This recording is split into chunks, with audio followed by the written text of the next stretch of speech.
Hello, my name is Jackson Gurley, and today I will be discussing gun laws in America.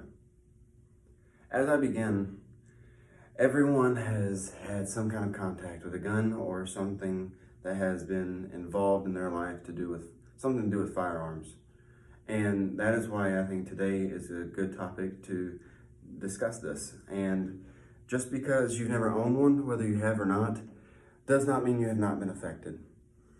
Anytime that there's been a school shooting or mass shooting, it involves you because you have been a part of both of those things at some point in your life, which makes you potential targets to that cause.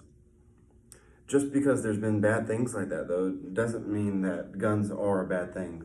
So today I will discuss the problems with gun laws in the U.S. I will also discuss the solution, and I will discuss the improvements we can make to make guns better in America.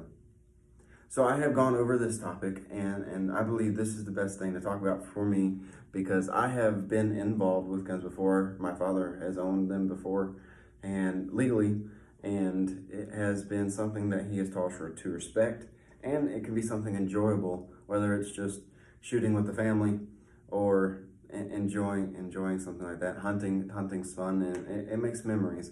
And so just because you hear gun, you shouldn't automatically think bad.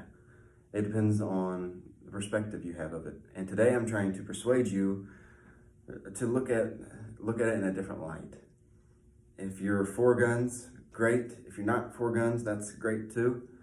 We're going to discuss both sides of this and why it could be positive in our lives, like I said, due to respect and it's something that can be enjoyable, or it could be negative by obviously the negative things that have come upon guns in the past few years. So as we discuss this, please have an open mind.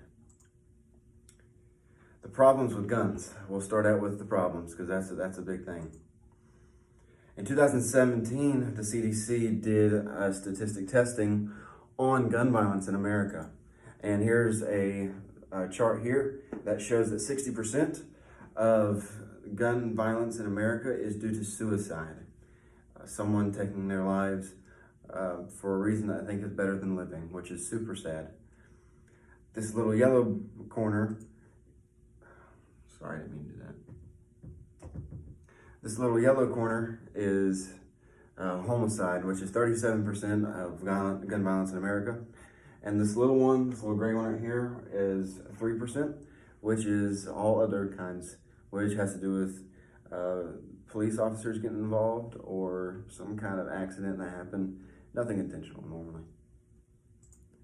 Also in 2016, 2017, the CDC stated that suicide by firearm is the 10th leading cause of death in America.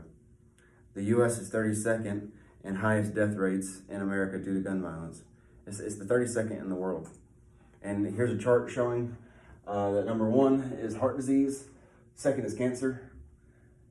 I'm sorry, my screen is messing up today for some reason. Other ones are intentional injuries. That's number 3. It's kind of an interesting one. Someone had an accident and it killed them. Number 10, here it is, it's suicide. And it shows here that it's 3.96 deaths per 100,000. This was in 2019 that this graph was finished. So since we've done that and we've seen the statistics on it, what's wrong with it, let's see if there's a solution.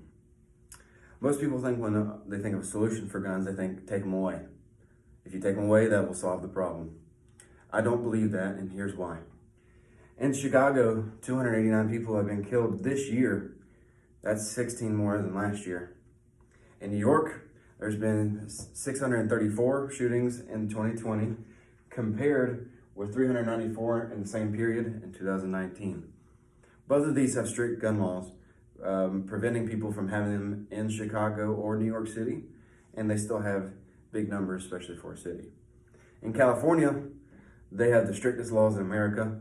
Most of the state, you can't have a gun, or you can't own one or buy one, and they have a little bit over 3,000 deaths due to gun violence in an average year.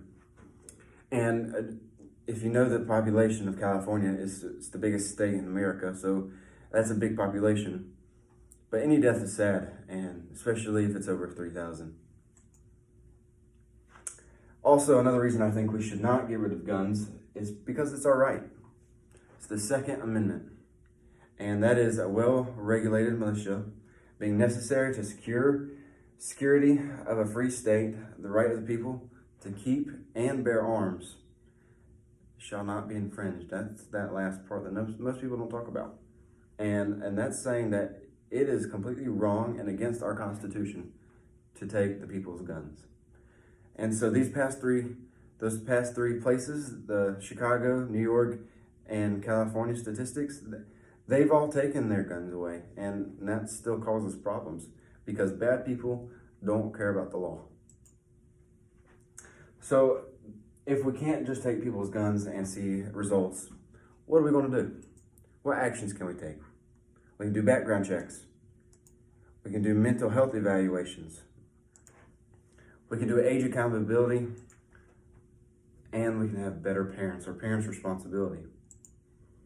So background checks. According to ammo.com, the National Instant Criminal Background Check System, or NICS for a much shorter answer, was mandated by Brady Handgun Violence Prevention Act of 1993 and adopted by the FBI in 1998 and has been used in the U.S. ever since then. Requiring background checks on all gun sales are proven to reduce gun violence. That's what ammo.com says, and many other people say that. Background checks are great because they keep criminals in the database, and so if someone comes in, it makes it harder for them to buy one. It doesn't make it impossible, but it makes it harder. And that's why background checks are called background checks, because they check people's backgrounds. Another thing is mental health evaluation. This is a better way, I think, just more than we're doing now. And North Carolina has already started. But Giffords.org stated in April of this past year that federal law generally prohibits possession of firearms to those who are proven unfit by a jury or a commission, something of that sort, something to do with a court. If they see that he is unfit or she is unfit to possess a firearm due to them hurting themselves or hurting someone else, then they will not be allowed to buy one. And I believe this is a great idea because we saw in the past slides that suicide is 60% of gun violence in America, which is very sad, and it's due, a lot of it, to mental health, such as depression, anxiety, PTSD. Some things just should not happen, and one of those things are mentally ill people owning something that could potentially hurt them. PMC also stated this year that getting mental health evaluations would help diminish gun violence in the U.S. Just because people aren't showing signs of mental health disorders does not mean they don't have them. So getting checks on them can show, okay, this person is capable of hurting themselves because they have depression or anxiety, as I said before. Age of accountability. I put this picture here because in the U.S., 18-year-old men and women, if desired, can go to the military, possess firearms and other type of weaponry, and go fight for their country's freedom. And they could go and give their lives, and no one would care. But when they come back, if they're not 21, they cannot buy a handgun. And I believe if they pass all the exams, the background check, the mental health evaluation, if they aren't 21, I still believe they should be able to carry a firearm. But if you're not 21, you don't get one. And that shows that. And here's another slide. The Washington Post posted this one in 2016, that federal laws on the appropriate age to buy a gun are confused and non-cynical. You have to be 21 to buy a gun, as I said before. And if you come back before you're 21 from the military, you don't get one. So I believe that's an issue. Responsibility of parents is another big thing. This is one of my personal ones.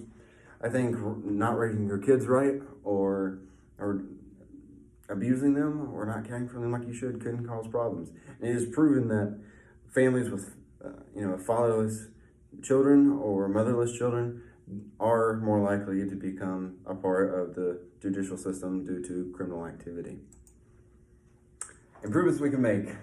As I said before, we can do better background checks, we can do mental health exams, age accountability, and it's a parent's responsibility to raise their children. And that just shows because it's harder for criminals to get them. It keeps mentally ill people from hurting themselves. It doesn't allow people, even though they're the right age, just to get a gun. You have to pass certain tests. And it helps because parents are going to raise their children right. If you raise your children right, you're less likely to raise a serial killer or a mass shooter. So in conclusion, we've seen the problem, we've seen the solution, and we've seen improvements we can make. But not only that, I want to ask you, what are you going to do to fix this problem in America? I want to get things going in the right direction. I think we should start fundraisers. I believe we should go ahead and go to court about this kind of stuff because no one's doing anything about it. They're all talk, but no one has done anything. And that is a big issue in our country. There's a lot of people that talk, but they don't make decisions. And I believe we could be the push that they need to make some decisions to help our country. So it's going to affect your life one way or another. You're going to know someone who's been in something like that, or you might be yourself a part of something. So what are you going to do to fix this? We all need to do something. We all need to do our part. And I believe it's through some of these 4 ways that I mentioned before. I think that's a big step forward that we can make. And so in that, what are you going to do? What are you going to do? Thank you for listening.